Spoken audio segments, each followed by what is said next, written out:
Salam alaikum. Alors c'est une nouvelle vidéo d'exercice du module onde, série numéro 2. Alors aujourd'hui on va traiter l'exercice numéro 3. Alors je vous montre ici l'énoncé. Alors on vous dit la fonction d'onde d'une corde vibrante est yx de t égale à 4 10 puissance moins 2 sinus 2,09 x cosinus 60 t, où x, y sont en mètres et t en secondes. Alors, la première question, de quel type d'onde s'agit-il? Expliquer. Voilà. Alors, on va vers 48.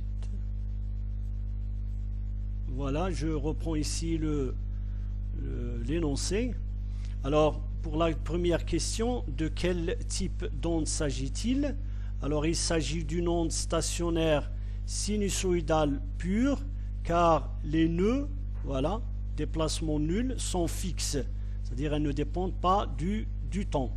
Voilà, vous avez le déplacement qui est nul, il suffit que sinus 2,09x soit nul pour que yx de t soit nul, quelle que soit la valeur de t, c'est-à-dire que les nœuds sont fixes, ne se déplacent pas avec c'est-à-dire l'onde. C'est pour ça, c'est une onde stationnaire sinusoïdale pure. Voilà, avec x, c'est-à-dire pour que les nœuds, les déplacements soient nuls, il faut que sinus 2,09x égale à 0, quel que soit t, et bien les positions fixes des nœuds sont égales, voilà, c'est que 2,09x doit être égal à nπ.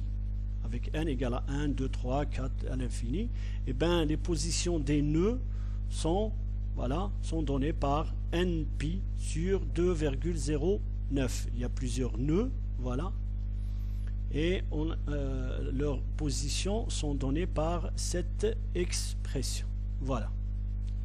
Alors le déplacement vertical des particules d'une corde continue qui est le siège d'une onde stationnaire sinusoïdale pure, que l'on appelle aussi fonction d'onde, s'écrit, voilà, il y a toujours cette expression-là qui peut c'est-à-dire être utilisée pour représenter une onde stationnaire, le déplacement dans l'espace et dans le temps, voilà, d'une corde A sinus kx plus phi cosinus oméga t plus psi.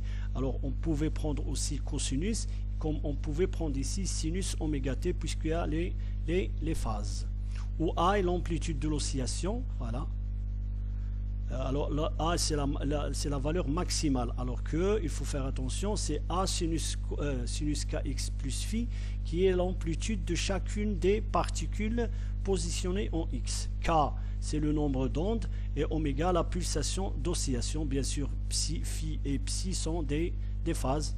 Phi c'est une phase spatiale et psi est une phase temporelle.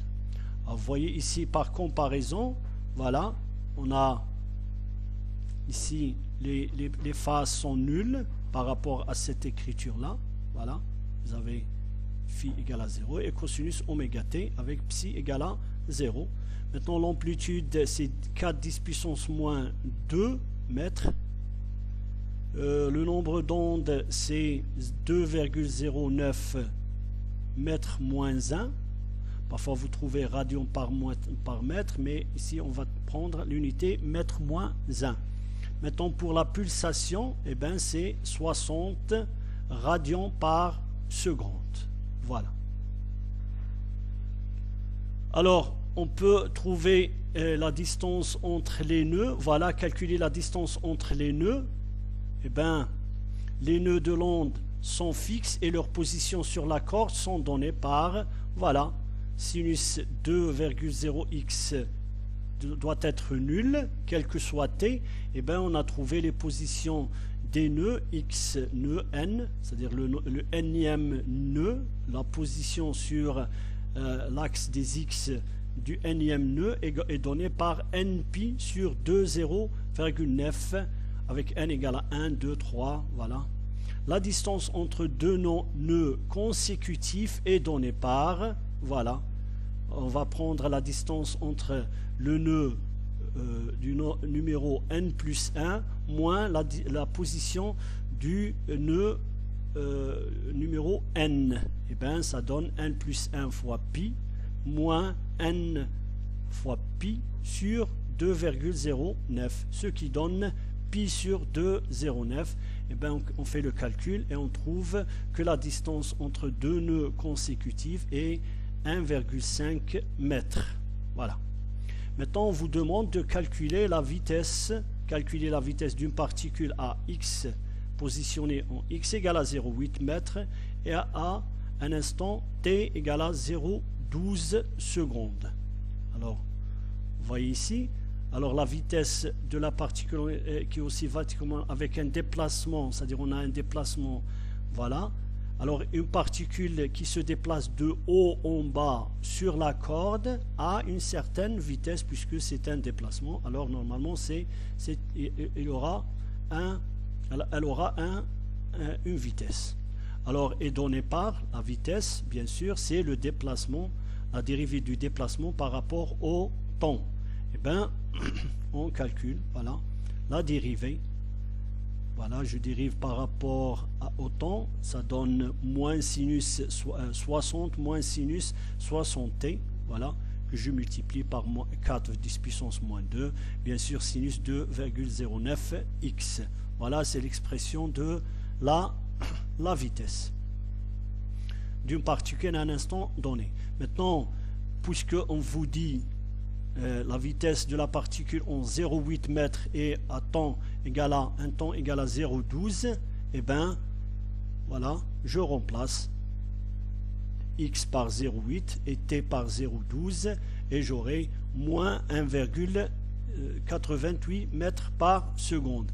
Alors le signe moins signifie que à cet instant, en cette position, et bien la vitesse égale à 1,88 et qui va de haut en bas.